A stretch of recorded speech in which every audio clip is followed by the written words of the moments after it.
Good morning all of you. आज मैं आपके सामने विश्व की वह सबसे प्राचीनतम महापर्व का जिक्र करने जा रहा हूं जिसका विवरण रामायण, महाभारत या फिर पुराणों में मिलता है। वास्तव में यह प्रकृति, आस्था और विश्वास का महापर्व है जिसमें मां, माटी और श्रद्धा का एक बेहतरीन संयोग देखने को मिलता है। और यही मां, माटी, श्रद्धा, प्रकृति और आस्था का जो महापर्व है उसे ही हम छठ पूजा कहते हैं। इसका विवरण कैसे उत्पन्न हुआ और इसके बारे में बहुत सारी छुपी, अनसुलझी या फिर अनदेखी कहानी मैं आपके सामने साझा करने का एक सफल प्रयास करता हूं। दीपावली के छठे दिन मनाया जाता है जिसमें लगभग विश्व के 45 या 47 करोड़ लोग भाग लेते हैं।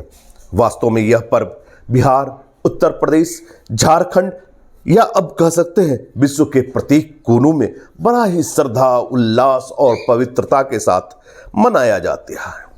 इसकी संगीत मानो ऐसी कर्णवेदी होती है जो एक दिल से निकलकर दूसरे दिल को छेदते हुए निकल जाती है।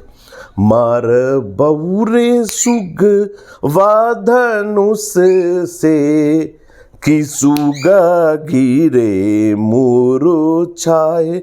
यह संगीत की धुन कुछ ऐसी होती है जो उत्तर भारतीयों को चाहे अनचाहे अपनी ओर खींचती चली जाती है।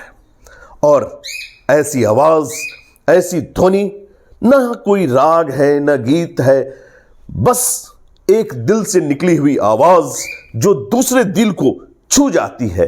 यह है छठ पर्व का महागीत। इतना सुंदर, माटी से जुड़ा हुआ ऐसी संगीत न आपने कभी सुना होगा न देखा होगा विश्व के किसी कोने में। अगर आप उत्तर भारत में जाते हो तो दीपावली के बाद ऐसे कर्णवेदी संगीत आपके कानों को से अंदर ऐसे जाएगी मानो दिल को तार तार कर देगी। और यह संगीत आपको न केवल कानों को सुख देती है बल्कि अपनी मिट्टी से जोड़े रखती है। मां, माटी और गांव। सूर्य की उपासना कर्ण के लिए, पिता की उपासना या कह सकते हैं दोनों ही उपासना थी। आज विश्व में जो भी व्यक्ति खासकर सनातन धर्म को मानते हैं वो कहीं ना कहीं सूर्य उपासना करते हैं, सूर्य को पिता के रूप में मानते हैं, देखते हैं या उपासना करते हैं। अतः हम सभी में कहीं ना कहीं कर्ण का वास है, कर्ण का निवास है। अतः हम कह सकते हैं यह छठ या यह सूर्य पूजा एक पिता पुत्र के मधुर बंधन का एक प्रतीक है। यह पूजा, इस पूजा के माध्यम से वास्तव में हम मौन रूप से ऐसी उद्घोषणा करते हैं कि हम सूर्य पुत्र हैं जिन्हें तपना भी आता है, जलना भी आता है, चमकना भी आता है और अपनी प्रखरता से पूरे विश्व को ज्ञान देना भी आता है। ये सारी दुनिया उगते हुए सूर्य की पूजा करती है, जबकि हम छठ पूजा के इस महापर्व में सबसे पहले डूबते हुए सूर्य को आदर के साथ, पूरे श्रद्धा के साथ पूजा करते हैं, क्योंकि हमारे लिए दिशा कोई मायने नहीं रखता। सूर्य देवता है, रिस्पेक्ट है, वह चाहे जिस ओर उगे या डूबे हमेशा आदरणीय है। हमारे यहां सबसे बड़ी बात है सूर्य का होना। दिशा अपने आप में कोई अस्तित्व नहीं रखता। अतः हम लोग सबसे पहले डूबते हुए सूर्य की पूजा करते हैं, उसके बाद उगते हुए सूर्य की। यह कहीं ना कहीं हमारे अंदर यह फिलॉसफी भी पैदा करती है कि यदि कोई व्यक्ति गिर रहा है तो इसका तात्पर्य यह नहीं कि वह कल उठेगा नहीं, वह कल अपनी पंचम छटा को नहीं फहरा सकता है।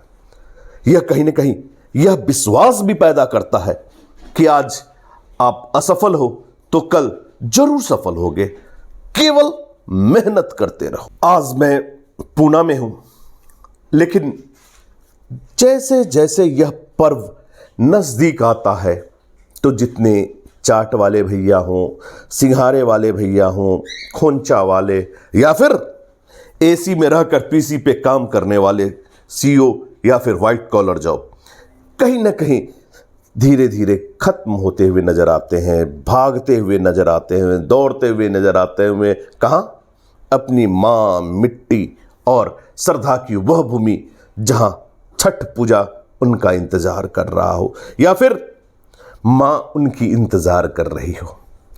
लगभग शून्य हो जाता है उत्तर भारतीय प्रत्येक क्षेत्र से। ट्रेन में भर भर कर, हवाई जहाज में भर भर कर लोग चलते हुए चले जाते हैं और जब वह अपनी मातृभूमि पहुंचते हैं या कह सकते हैं कर्म भूमि से मातृभूमि पहुंचते हैं, तब यह 4 दिनों का सुखद संयोग और पूजा आरंभ होता है। वास्तव में यह 4 दिनों का पूजा पता ही नहीं चलता आपके हाथों से कब रेत खिसक जाती है। ठीक उसी तरह से इस 4 दिनों के पूजे में हमारे हाथों से समय निकल जाता है। वह अपनापन, वह प्रेम, वह भ्रातृत्व, वह मातृत्व की भावनाएं से ओतप्रोत होकर पूरा क्षेत्र ऐसा सजीव होता हुआ मान पड़ता है कि शब्दों में उसे बोलना असंभव है। प्रत्येक जगह अपनापन, प्रेम, बचपन की यादें बिखरी पड़ी होती हैं और वहां से आरंभ होता है यह छठ पूजा का 4 दिनों का कार्यक्रम। पहला दिन, जिसे हम नहा खाए के रूप में जानते हैं, जिस दिन पूरे घर को सात्विक किया जाता है, सफाई की जाती है और उस दिन कद्दू और दाल की सब्जी बनती है। प्रत्येक लोग, घर परिवार, आसपास के लोग कद्दू, ये दाल की सब्जी और चावल और कहीं कहीं चक्कों के साथ यह शुद्ध शाकाहारी भोजन या व्यंजन का आनंद उठाते हैं, जिसे हम दाल भात कहते हैं या दल कदुआ की सब्जी कहते हैं। बड़ा ही अनुपम होता है। इसी दिन पूरे घर की सफाई हो जाती है।